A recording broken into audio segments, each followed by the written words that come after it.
पीताम्बरा पीठ दतिया वाले अनंत श्री स्वामी जी महाराज की जय। माँ पीताम्बरा की जय। बोलो गुरु महाराज की जय। सर्वतंत्र स्वतंत्रे निगमागम तंत्र पारिणे परमहंस परिव्राजकाचार्य श्री पीताम्बर पीठाधीश्वरे श्री अनंत श्री स्वामी जी महाराज की जय। गुरु महाराज की जय। माँ पीताम्बरा की जय। श्री गणेशाय नमः। श्री स्वामी कथा सार के पंचम अध्याय का द्वितीय भाग सुने हम आज। हे आशुतोष, सारी व्यापकता की कल्पनाएं आपकी आभा मूर्ति में समाप्त हो जाती हैं। झांसी के उपन्यासकार श्री वृंदावन लाल वर्मा जब रूस जाने लगे तो आपसे आज्ञा लेने दतिया पहुंचे। आपसे निवेदन किया कि महाराज, रूस के निमंत्रण पर भारत सरकार की ओर से एक सांस्कृतिक मंडल रूस जा रहा है। वहां जाने की आज्ञा लेने आया हूं और दंडवत प्रणाम किया। श्री प्रभु ने आशीर्वाद देते हुए कहा, बड़ी अच्छी बात है, जरूर जाइए। अपनी बात निर्भयता पूर्वक अपनी भाषा हिंदी में कहिएगा, मैं यहाँ सुनूंगा। वर्मा जी हाथ जोड़कर बोले, हे नीति कोविद, हिंदी में ही कहूंगा और निर्भयता पूर्वक कहूंगा। आपकी आज्ञा का पूर्ण रूप से पालन करूंगा। आत्मस्वरूप स्वामी जी फिर बोले, हमारे राष्ट्रपति डॉक्टर राजेंद्र प्रसाद रूस गए थे। उनको मानपत्र वहां संस्कृत में दिया गया था, परंतु उसका उत्तर अंग्रेजी में दिया गया। कितनी लज्जास्पद बात थी। वे लोग क्या कहते होंगे। वर्मा जी ने कहा, श्री चरणों की दया से हिंदी में ही अपनी बात कहूंगा। हे सर्वात्मा, आपने कहा, बहुत अच्छा, जाइए। वर्मा जी रूस गए। रूस से रेडियो पर उनकी वार्ता हिंदी में प्रसारित की गई। महाराज जी ने भी दतिया में उसे आश्रम पर सुना। उसे उन्होंने पसंद किया और सराहना की। वर्मा जी रूस से वापस लौटकर झांसी आ गए। शीघ्र ही दतिया पहुंचकर उन्होंने महाराज जी के चरणों में अपना माथा टेक दिया और हाथ जोड़कर दीनता पूर्वक करुण स्वर में कृतज्ञता प्रकट की। हे प्रभु, मेरी जान बचाने के लिए आपको रूस आना पड़ा। शास्त्रों में जो ये बात लिखी हुई है कि भगवान सर्वत्र व्यापक हैं, इसका प्रमाण मुझे प्रत्यक्ष मिल गया। मैं 30-40 फुट ऊंचाई से एकदम नीचे की ओर सर के बल गिरा। मेरे रूसी मार्गदर्शक के मुख से चीख निकल पड़ी।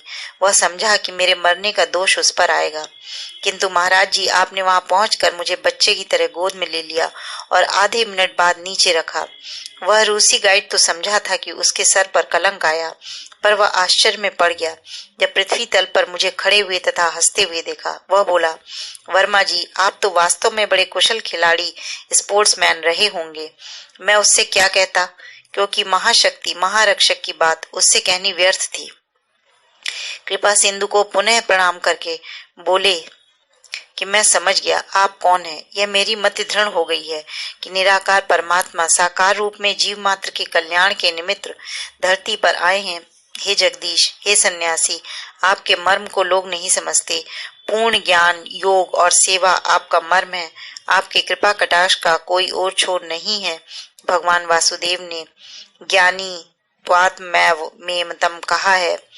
ज्ञानी त्वात्मैव मेमतम कहा है। जैसे आप समय समय पर अबोध जनों को शिक्षा देने के लिए प्रकट होते हैं, वैसे ही व्यवहार सिद्ध पुरुषों का भी होता है। उसी को लोक संग्रह कहते हैं।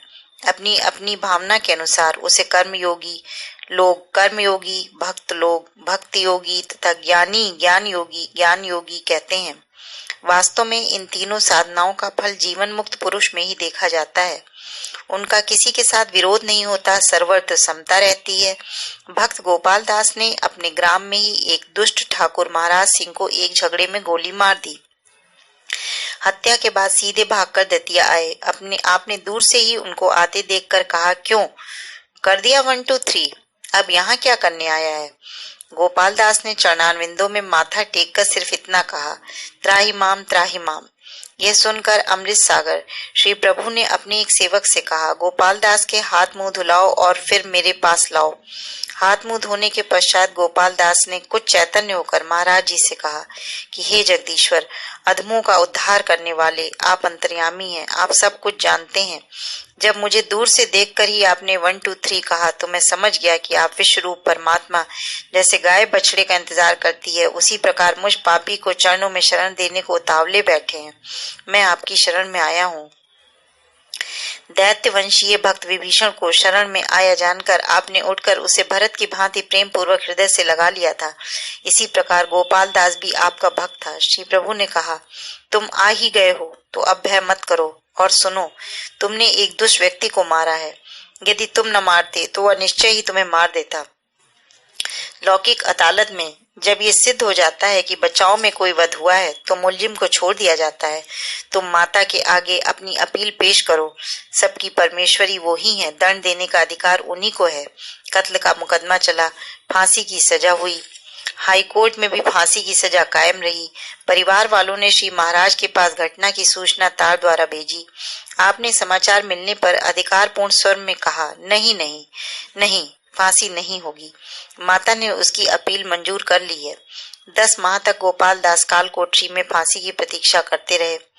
सन 1969 ईस्वी में विश्व भर में मनाई गई महात्मा गांधी जन्म शताब्दी के उपलक्ष्य में फांसी के सभी कैदियों को सजा मुक्त कर दिया गया।